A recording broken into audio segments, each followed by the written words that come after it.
दरम्यान पिंपरीच्या अग्निशमन दलाचे मुख्य अधिकारी ऋषिकांत चिपाडे यांनी काय माहिती दिली आहे ती देखील बघूया।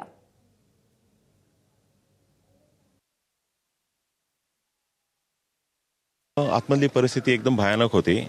ते लोक जे गार्बेज आहे त्या गार्बेजच्या हिपमध्ये अडकलेले असल्यामुळे त्या गार्बेजची खूप सारी उष्णता निर्माण होते आणि त्या उष्णतेमुळे त्यांना तिथे सफोकेशन होत होतं।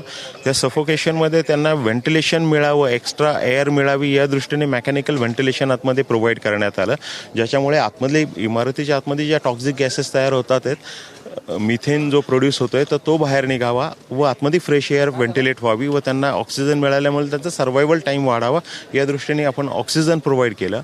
सेकंडली लाईट आतमध्ये प्रोव्हाइड केल्यानंतर त्यांना आपली पोझिशन कळते का की ते आपल्याला पाहतात आहेत का, आणि ते जर दिसत असेल त्यांना आपण त्यांना मदत पुरवू शकतो या दृष्टीने कम्युनिकेशन करण्यात आलं।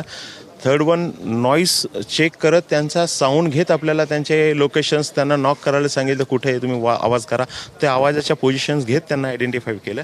आणि आतमध्ये जागा नव्हती, जागा नसल्यामुळे आम्हाला एअर बॅग्स टाकून आतमध्ये स्पेस बनवावी लागली। एअर बॅग फुलवायची, स्पेस बनवायची, पुढे सरकायचं।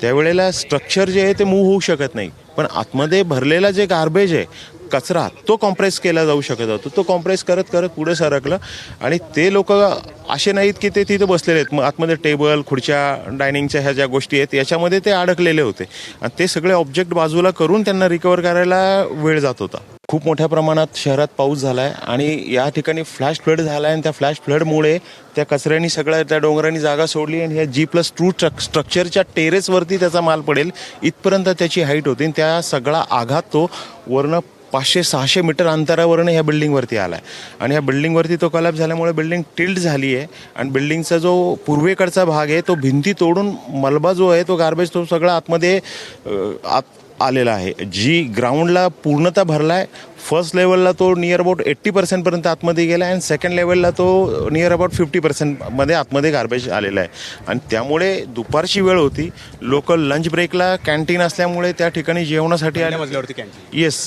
मजल्यावरती कॅन्टीन होतं आणि त्या कॅन्टीनवरती जेवणासाठी लोक तिथे जमा झाले होते आणि ते जेवताना त्यांची ही घटना घडली। बरं, अन्य वेळेस काय होतं की जर काही दुसरं लँडस्लाईड झालं तर त्या ठिकाणी आवाज येतो, काहीतरी सिम्पटम्स लक्षात येतं, काहीतरी वेगळा नॉईज लक्षात येतो।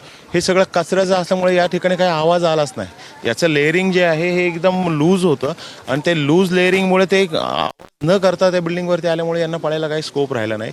तरीही जे दुसऱ्या मजल्यावरती होते त्यांना जे वरती पहिले 4-5 जण बाहेर पडले त्यांना ते पलीकडच्या बाजूने विजिबिलिटी होती, ग्लास फसाड असल्यामुळे ते हरकत दिसती आणि ते बाहेर जाऊ शकले, पण रिमेनिंग जे पीपल्स आहेत ते आतमध्ये ट्रॅप झाले होते आणि ते अशा पद्धतीने गार्बेज आतमध्ये आल्यामुळे जिना जो आहे सिंगल स्टेअरकेस बिल्डिंग आहे त्या जिन्यामध्ये पण गार्बेज आतमध्ये पलीकडनं घुसलं, त्यामुळे आम्हालाही आतमध्ये एंट्री मिळत नव्हती।